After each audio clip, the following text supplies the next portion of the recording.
PM Modi के vision सबका साथ सबका विकास के पथ पर हरियाणा सरकार बखूबी चल रही है।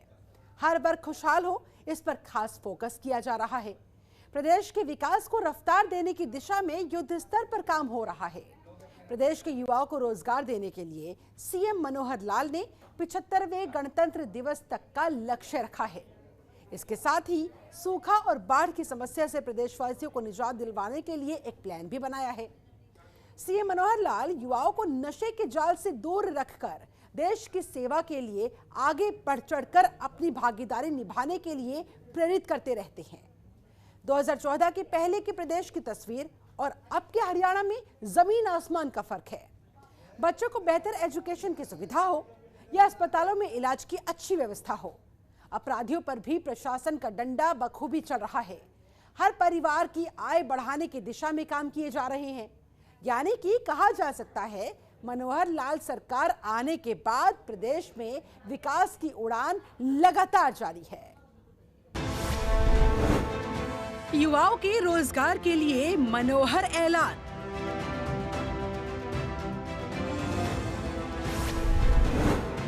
पचहत्तरवें गणतंत्र दिवस तक होगा बेरोजगारी का समाधान।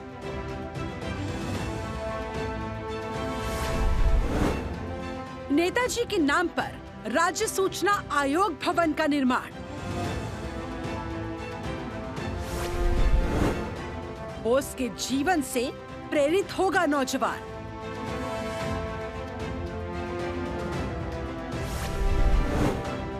सूखा और बाढ़ की समस्या से निजात पाने का प्लान।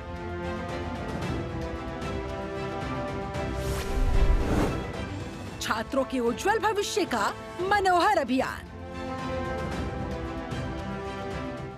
हरियाणा में धूमधाम से 73वां गणतंत्र दिवस मनाया गया। जगह जगह कार्यक्रमों का आयोजन किया गया। सीएम मनोहर लाल ने अंबाला में तिरंगा फहराया, परेड की सलामी ली। उन्होंने भारत के संविधान निर्माता बाबा साहिब भीमराव आंबेडकर को नमन किया। इसके साथ ही उन्होंने 75वें गणतंत्र दिवस तक प्रदेश को बेरोजगार मुक्त करने का भी ऐलान कर दिया। जिनकी चढ़ती हुई जवानी, खोज रही अपनी कुर्बानी, जलन एक दिन की अभिलाषा, मरण एक दिन का त्योहार, नमन मेरा शतवार। 26 जनवरी यानी कि गणतंत्र दिवस पूरे देश ने आन बान शान के साथ 73वां गणतंत्र दिवस मनाया। हरियाणा में भी गणतंत्र दिवस धूमधाम और उत्साह के साथ मनाया गया। राज्य भर में इस अवसर पर कार्यक्रमों का आयोजन किया जा रहा है। हरियाणा के मुख्यमंत्री मनोहर लाल ने अंबाला में गणतंत्र दिवस के मौके पर अंबाला शहर पुलिस लाइन ग्राउंड में तिरंगा फहराया और परेड की सलामी ली। इसके बाद उन्होंने रामधारी सिंह दिनकर की पंक्तियां, जिनकी चढ़ती हुई जवानी खोज रही अपनी कुर्बानी, जलन एक जिन की अभिलाषा, मरण एक जिन का त्योहार, नमन उन्हें मेरा शतवार बोलकर अंबाला की भूमि को नमन किया। गणतंत्र दिवस के इस पावन पर्व के साथ आजादी के आंदोलन में त्याग, तप और बलिदान की अनेक यादें जुड़ी हैं। मैं आजादी के लिए अपने प्राणों को न्यौछावर करने वाले ज्ञात अज्ञात शहीदों को नमन करता हूं। साथ ही मैं उन वीर जवानों को सलाम करता हूं जिन्होंने देश की एकता व अखंडता के लिए अपने प्राण न्यौछावर कर दिए। ऐसे वीरों की स्तुति करते हुए राष्ट्रकवि रामधारी सिंह दिनकर ने कहा है, जिनकी चढ़ती हुई जवानी, खोज रही अपनी कुर्बानी, जिनकी चढ़ती हुई जवानी, खोज रही अपनी कुर्बानी, जलन एक दिन की अभिलाषा, मरण एक दिन का त्योहार, नमन मेरा शतवार। इस दौरान उन्होंने भारत के संविधान निर्माता बाबा साहेब भीमराव आंबेडकर को नमन किया। उन्होंने कहा कि भारत का संविधान शब्दों में ही नहीं बल्कि लोगों की सोच में भी लिखा। उन्होंने एक बताया कि अंबाला में प्रथम स्वतंत्रता संग्राम के शहीदों की याद में विशाल शहीदी स्मारक बनाया जा रहा है। प्रदेश सरकार ने 345 वीरों के आश्रितों को सरकारी नौकरी भी देने का काम किया है। उन्होंने कहा कि आजादी के 75वें अमृत महोत्सव का स्वतंत्रता सेनानियों के परिवारों को इसी तरह सम्मानित करने का काम किया जाएगा। सीएम ने कहा कि 75वें गणतंत्र दिवस तक पूरे प्रदेश को बेरोजगार मुक्त करना सरकार का लक्ष्य है। यहाँ से उठी चिंगारी ने न केवल प्रथम स्वतंत्रता संग्राम का रूप धारण कर भारत में ईस्ट इंडिया कंपनी के शासन का अंत किया, बल्कि आगे चल करके ऐसा विशाल जन आंदोलन खड़ा कर दिया जिसके बलबूते हम 1947 में ब्रिटिश शासन को उखाड़ फेंकने में सफल रहे। अंबाला की इस वीर भूमि पर प्रथम स्वतंत्रता संग्राम के अमर शहीदों की याद में एक अंतर्राष्ट्रीय स्तर का भव्य शहीदी स्मारक बनाया जा रहा है। अंबाला 1857 को क्रांति के इतिहास में दर्ज है और आज के इस वैज्ञानिक युग में भी अपने वैज्ञानिक उपकरणों के उत्पादन के लिए भी अपनी एक विशेष पहचान बनाए हुए है। साथियों, 26 जनवरी 1950 का वह दिन जब भारत का संविधान लागू हुआ, उस दिन केवल भारत का संविधान लागू नहीं हुआ था, बल्कि हमने उसे अंगीकार और आत्मसात किया था, जिसके परिणाम स्वरूप भारतवर्ष को विश्व का सबसे बड़ा गणतंत्र बनने का गौरव प्राप्त हुआ। इस अवसर पर मैं संविधान शिल्पी बाबा साहब डॉक्टर भीमराव अंबेडकर समेत संविधान सभा के सभी सदस्यों को नमन करता हूं। संविधान को बनाने में 2 साल 11 महीने लगे थे, लेकिन हमें संविधान को लाने में 200 साल लगे थे। इन 200 सालों में हमने बहुत कुछ देखा था, बहुत कुछ जाना था, समझा था, तब जाकर संविधान सामने आया था। भारत का संविधान केवल शब्दों में नहीं लिखा गया, बल्कि हमारी सोच को दुनिया के नक्शे पर लिखा गया था। गणतंत्र दिवस हर देशवासी के लिए गर्व का पल है। सीएम मनोहर लाल का विशाल शहीदी स्मारक बनाने का अच्छा फैसला है। इससे हमारे आने वाली पीढ़ियों को शहीदों के त्याग और बलिदान के बारे में पता चलेगा और शहीदों के जीवन से प्रेरणा लेकर देश की सेवा में आगे बढ़ चढ़कर अपनी भागीदारी निभाएंगे। ब्यूरो रिपोर्ट, जनतंत्र टीवी। तुम मुझे खून दो, मैं तुम्हें आजादी दूंगा का नारा देने वाले आजाद हिंद फौज का नेतृत्व करने वाले स्वतंत्रता सेनानी नेताजी सुभाष चंद्र बोस को 125वीं जयंती पर सीएम मनोहर लाल ने श्रद्धांजलि दी और चंडीगढ़ के सुभाष चंद्र बोस पार्क में उनकी प्रतिमा का अनावरण किया। इसके साथ ही युवाओं से नेताजी के आदर्शों और बलिदान से प्रेरणा लेने की अपील की। ये रिपोर्ट देखिए। नेताजी की जयंती पर सीएम मनोहर ने दी श्रद्धांजलि। सुभाष चंद्र बोस की प्रतिमा का भी किया अनावरण। युवाओं को देश की सेवा के लिए किया प्रेरित। देश को आजाद कराने की भूमिका जिन्होंने निभाई, श्री सुभाष चंद्र जी बोस, आज भी लोग याद करते हैं। तुम मुझे खून दो, मैं तुम्हें आजादी दूंगा। ये ऐसा वाक्य युवाओं के मन में प्रेरणा देने वाला। सही मायनों में एक नेता वो होता है जो सबको साथ लेकर चले और लोग जिसके पीछे और साथ चले। एक नेता वो होता है कि जो वो कोई बड़ी बात कह दे तो उसकी बात पर उसके समर्थकों की संख्या बढ़े, ना कि विरोधियों की। ऐसे ही नेता थे आजाद हिंद फौज की अगुवाई करने वाले नेताजी सुभाष चंद्र बोस, जिन्होंने अंतिम सांस तक अंग्रेजों से लोहा लेते हुए देश के लिए अपनी जान न्यौछावर कर दी। चंडीगढ़ में सीएम मनोहर लाल ने सुभाष चंद्र बोस पार्क में नेताजी की प्रतिमा का अनावरण किया और उन्हें श्रद्धांजलि दी। इस पार्क में नेताजी सुभाष चंद्र बोस के जीवन पर प्रदर्शनी भी लगाई गई। वहीं उन्होंने कार्यक्रम को संबोधित करते हुए कहा कि नेताजी के आदर्शों और बलिदान से प्रेरणा लेते हुए युवाओं को देश के लिए अपना जीवन समर्पित करना चाहिए। उन्होंने आजाद हिंद फौज का नेतृत्व करके न केवल भारत की धरती पर बल्कि पूरे विश्व में आजादी की मशाल जलाई थी। स्वतंत्रता संग्राम के उस महान युग में जब ब्रिटिश शासन के चंगुल से मुक्त होने के लिए संघर्ष कर रहा था, तब नेताजी ने अपनी आजाद हिंद फौज के 50,000 बहादुर जवानों के साथ विदेशी शासन की नींव हिलाकर रख दी थी और अंग्रेजों को भारत छोड़ने के लिए मजबूर कर दिया था। आज के दिन देश को आजाद कराने की भूमिका जिन्होंने निभाई, श्री सुभाष चंद्र जी बोस, उनका ये जयंती का दिन है। 125वीं जयंती आज उनकी है। इस अवसर पर एक सुंदर पार्क सुभाष चंद्र जी के नाम से जो रखा गया है और इसमें आज उनकी आदमकद प्रतिमा का अनावरण किया गया है। इस अवसर पर आप सभी को मैं बहुत बहुत बधाई और बहुत बहुत शुभकामना देता हूँ। जब देश स्वतंत्र भी नहीं था, उस समय अपने बल पर सेना इकट्ठी करना, और उन्होंने उस समय एक शैडो गवर्नमेंट भी बनाई थी, आजाद हिंद गवर्नमेंट, उस आजाद हिंद गवर्नमेंट को भी कुछ देशों ने मान्यता भी दी थी। ऐसा कहा जाता है कि उस समय मान्यता देने वाले जर्मनी, जापान, इटली, ये देश ऐसे थे जिन्होंने उस शैडो गवर्नमेंट को मान्यता दी थी। उनका जो भाषण है आज भी लोग याद करते हैं, तुम मुझे खून दो, मैं तुम्हें आजादी दूंगा। ये ऐसा वाक्य युवाओं के मन में प्रेरणा देने वाला, उनके मन में घर कर गया और परिणाम स्वरूप वो ज्वाला, उसके कारण से अंग्रेज को यहां से भागना पड़ा, छोड़ना पड़ा, देश को आजाद करना पड़ा। तो ऐसे वो क्रांतिकारी नेता थे। वहीं उन्होंने नेताजी सुभाष चंद्र बोस का नारा तुम मुझे खून दो मैं तुम्हें आजादी दूंगा का जिक्र करते हुए कहा कि इस नारे ने युवाओं में देशभक्ति और अदम्य साहस पैदा करने में महत्वपूर्ण भूमिका निभाई है। साथ ही उन्होंने कहा कि देश सेवा में हरियाणा का योगदान हमेशा राज्य के लिए गर्व का विषय रहा है। नेताजी की आजाद हिंद फौज में भी राज्य के युवाओं ने बड़ी संख्या में अपना महत्वपूर्ण योगदान दिया था।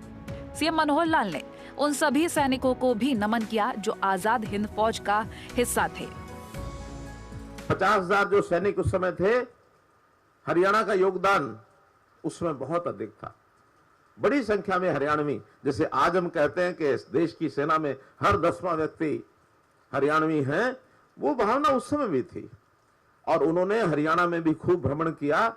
सातरोड में उनकी एक बहुत बड़ी रैली हुई हिसार जिले में, यहां भी वो आए थे और क्रांतिकारी होने के नाते यहाँ के युवकों को जो आह्वान किया था, उस समय के बाद बहुत बड़ी संख्या में युवक उनकी सेना में भर्ती हुए। आज के इस अवसर पर हरियाणा प्रदेश के युवकों को आह्वान करता हूं कि आजादी हमको मिल गई है, लेकिन इस मिली आजादी को कायम रखना, और केवल आजादी को कायम रखना ऐसा नहीं, तो स्वतंत्र भारत के नागरिकों की जितनी अधिक से अधिक उनको विकास की ओर आगे बढ़ा सके, उनका उत्थान करा सके कि देश की आजादी के लिए मरना, ये उस समय का एक ध्येय वाक्य हमारा था। लेकिन आज ध्येय वाक्य है इस आजादी में भी देश के लिए जीना। देश के लिए मरने वाली बातें तो उस समय थी, आज देश के लिए जीना ये अनिवार्य है। और देश के लिए जीने का मतलब है कि मेरा जीवन देश के, समाज के हित में काम करे, इस ओर आगे बढ़ना चाहिए। नेताजी की जयंती के अवसर पर पूरे भारत में पराक्रम दिवस मनाया गया। सीएम मनोहर लाल ने नेताजी को पुष्पांजलि अर्पित की। इसके साथ ही नेताजी के जीवन से जुड़ी प्रदर्शनी को भी देखा गया। नेताजी के जीवन से जुड़ी प्रदर्शनी लगाने का मकसद युवाओं को देशभक्ति के लिए प्रेरित करना है। सीएम मनोहर लाल ने युवाओं से अपील की है कि वो नेताजी के आदर्शों और बलिदान से प्रेरणा लेकर देश की सेवा के लिए बढ़ चढ़कर अपनी भागीदारी निभाए। ब्यूरो रिपोर्ट, जनतंत्र टीवी। अंग्रेजों को मुंहतोड़ जवाब देने वाले नेताजी सुभाष चंद्र बोस की जयंती पर सीएम मनोहर लाल ने पंचकूला में राज्य सूचना आयोग भवन का शिलान्यास किया और भवन का नाम नेताजी के नाम पर रखने का ऐलान किया। भवन को बनाने में 36 करोड़ 49 लाख रुपए का खर्च आएगा। देखिए, मनोहर सरकार में सुभाष चंद्र बोस का सम्मान। राज्य सूचना आयोग भवन का होगा नेताजी नाम। पंचकूला में सीएम ने किया भवन का शिलान्यास।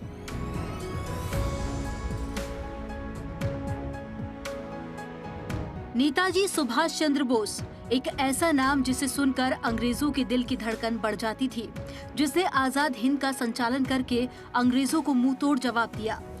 इस महापुरुष को उनकी जयंती 23 जनवरी दिन रविवार को सीएम मनोहर लाल ने श्रद्धांजलि अर्पित की।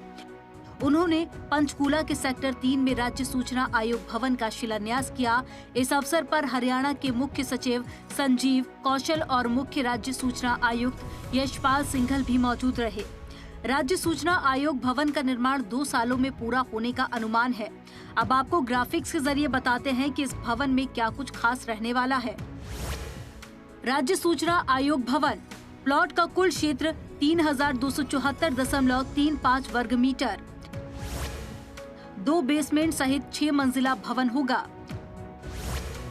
कुल कवर्ड एरिया 8500.98 वर्ग मीटर, बेसमेंट का क्षेत्र 3692.20 वर्ग मीटर। भवन को बनाने में 36.49 करोड़ रुपए का खर्च होगा। राज्य सूचना आयोग भवन के शिलान्यास के दौरान सीएम मनोहर लाल ने सुभाष चंद्र बोस को याद किया और इस भवन का नाम नेताजी सुभाष चंद्र बोस के नाम पर रखने का ऐलान किया। जिसमें कहना चाहिए कि महत्वपूर्ण दिवस है 23 जनवरी, नेताजी सुभाष चंद्र बोस जी का 125वां ये जयंती का दिन है और इस अवसर पर युवाओं को मैं यही कहूँगा कि पूरे उत्साह से और पूरे अपने आप को आगे बढ़ाते हुए देश और समाज के लिए काम करने की प्रेरणा उनके मन में जागनी चाहिए। और आज इस अवसर पर कई कार्यक्रम हुए हैं। सूचना आयोग भवन इसका जो शिलान्यास किया है और इस सारे कार्यक्रम के माध्यम से सूचना आयोग के भी हमारे जो सदस्य हैं उन सबको बधाई देता हूं। और अच्छी बात यह है कि इन्होंने सहमति दी है कि आज 23 जनवरी नेताजी सुभाष चंद्र बोस जी का जयंती का दिन है, तो इस भवन का नाम भी नेताजी सुभाष चंद्र बोस के नाम से ही ये रखा जाएगा। तो ये भी एक अच्छी बात की गई। उन्होंने कहा कि नेताजी ने देश की आजादी में युवाओं में जो जज्बा पैदा किया और प्रेरणा दी, उसको कभी भुलाया नहीं जा सकता।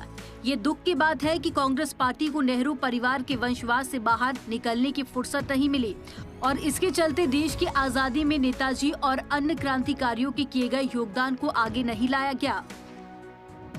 विपक्ष के सामने एक ही टारगेट होता था कि वो वंशवादी राजनीति वो करते थे, उनको नेहरू परिवार से बाहर निकलने की कभी फुर्सत नहीं मिली। लेकिन जिन लोगों ने देश की आज़ादी के लिए काम किया, ये नहीं कि उसमें नेहरू जी ने नहीं किया, ऐसा हम नहीं कहते, लेकिन जिन्होंने भी किया उनको सबको एक समान दृष्टि से देखा जाना चाहिए था, जो कांग्रेस ने कभी किया नहीं। वो एक ही मार्ग पर चलते रहे, लेकिन आज सबको समान एक स्थान प्रतिनिधित्व जिस प्रकार से मिल रहा है और यही वास्तव में आगे आने वाली पीढ़ी को देश के इतिहास के बारे में सही चित्रण करके जो बताया जा रहा है, यही उचित है। सीएम मनोहर लाल का राज्य सूचना आयोग भवन का नाम नेताजी के नाम पर रखने का एक अच्छा फैसला है। आज युवाओं को नेताजी सुभाष चंद्र बोस जैसे क्रांतिकारियों की जीवनी से प्रेरणा लेनी चाहिए और देश और समाज की प्रगति में योगदान के लिए आगे आना चाहिए। ब्यूरो रिपोर्ट, जनतंत्र टीवी। सूखा और बाढ़ की समस्या से निजात पाने के लिए सीएम मनोहर लाल ने प्लान बनाया है। राज्य सूखा राहत एवं बाढ़ नियंत्रण बोर्ड की 53वीं बैठक में 320 नई योजनाओं को मंजूरी दी गई। इससे बाढ़ की स्थिति से निपटने के साथ साथ ग्राउंड वाटर रिचार्जिंग और सूखे क्षेत्रों में इस पानी का सदुपयोग किया जा सकेगा। देखिए रिपोर्ट। सूखा और बाढ़ की समस्या से मिलेगी निजात। मनोहर लाल ने पानी के सदुपयोग का किया प्लान। जल भराव से अब नहीं होगी फसल बर्बाद।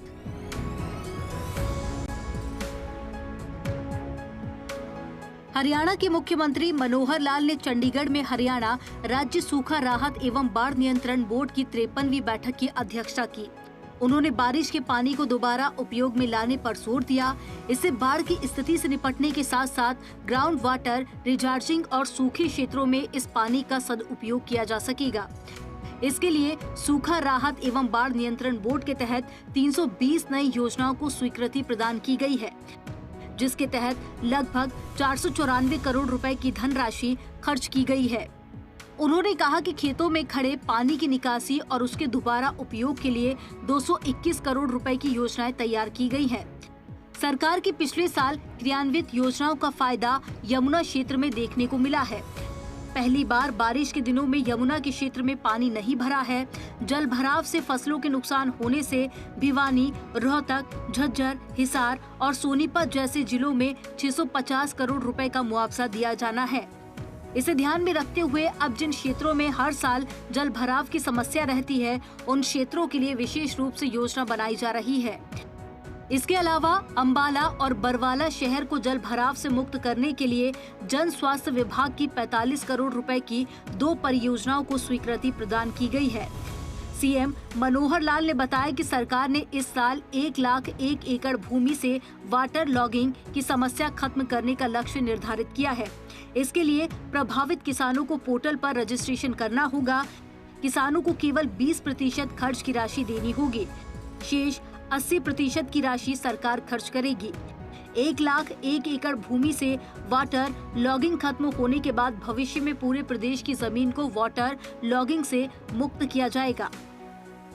जो हमारा फ्लड कंट्रोल डिपार्टमेंट बोर्ड जो है, उस बोर्ड की 53वीं मीटिंग थी और इस 53वीं मीटिंग में प्रदेश के अंदर बोर्ड के द्वारा कुल 320 नई योजनाओं को रखा था और बोर्ड में उन सबको पास कर दिया।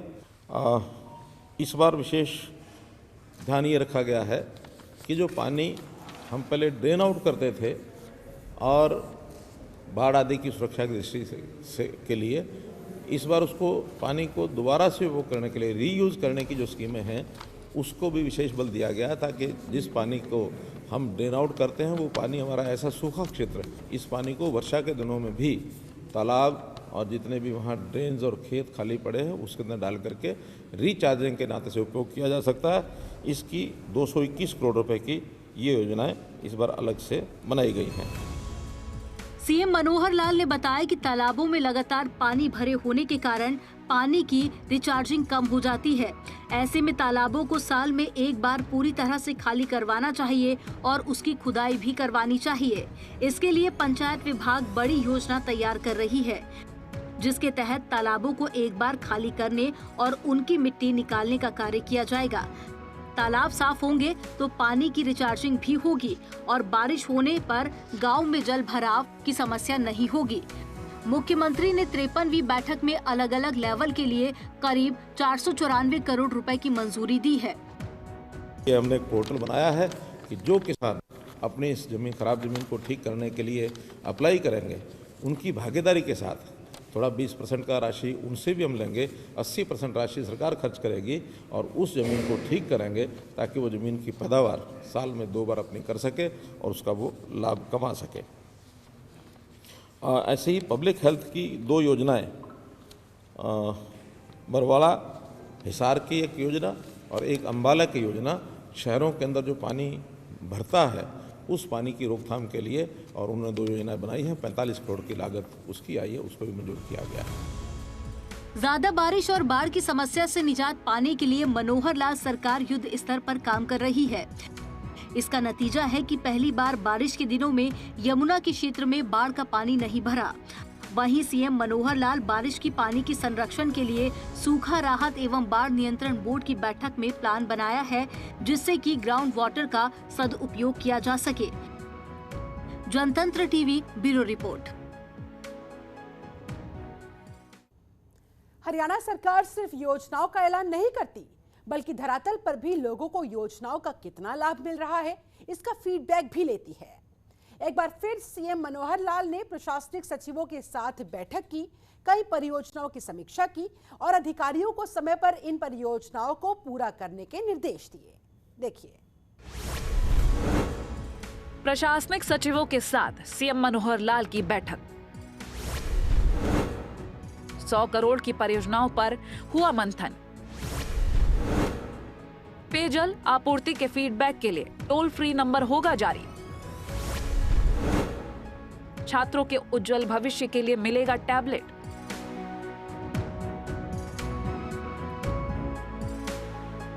हरियाणा के मुख्यमंत्री मनोहर लाल ने सोमवार यानी कि 24 जनवरी को चंडीगढ़ में प्रशासनिक सचिवों के साथ हाई लेवल बैठक की। प्रमुख विभागों के महत्वपूर्ण परियोजनाओं की समीक्षा की। उन्होंने अधिकारियों को परियोजनाओं को समय पर पूरा करने के निर्देश दिए हैं, ताकि लोगों को इन जन कल्याणकारी परियोजनाओं का लाभ मिल सके।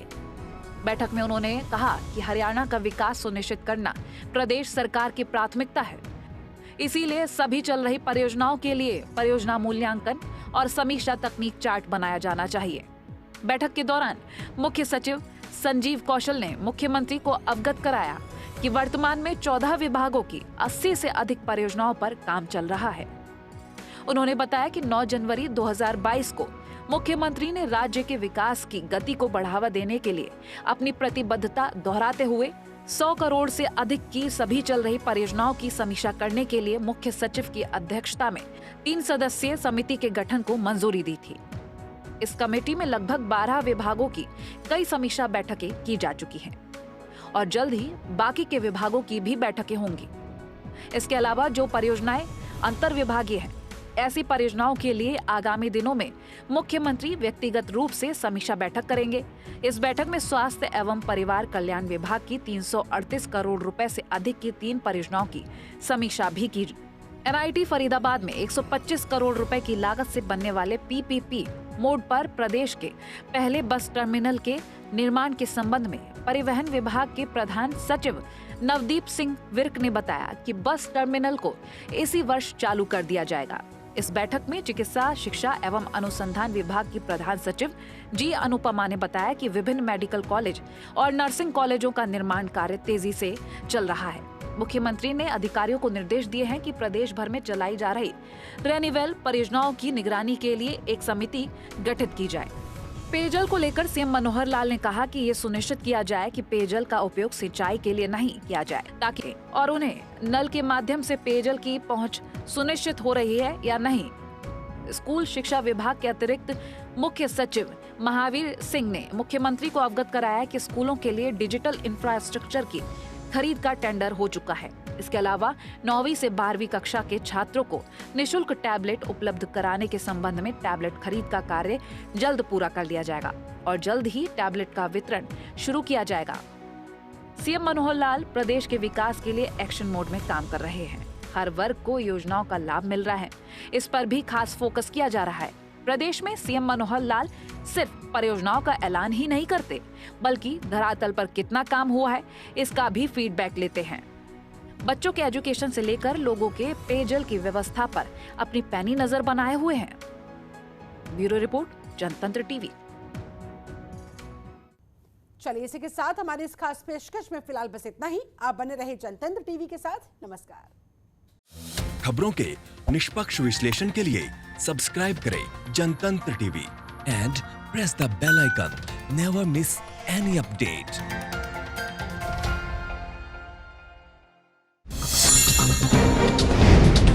डाउनलोड कीजिए जनतंत्र टीवी ऐप को, जो कि अवेलेबल है गूगल प्ले और ऐप स्टोर पर।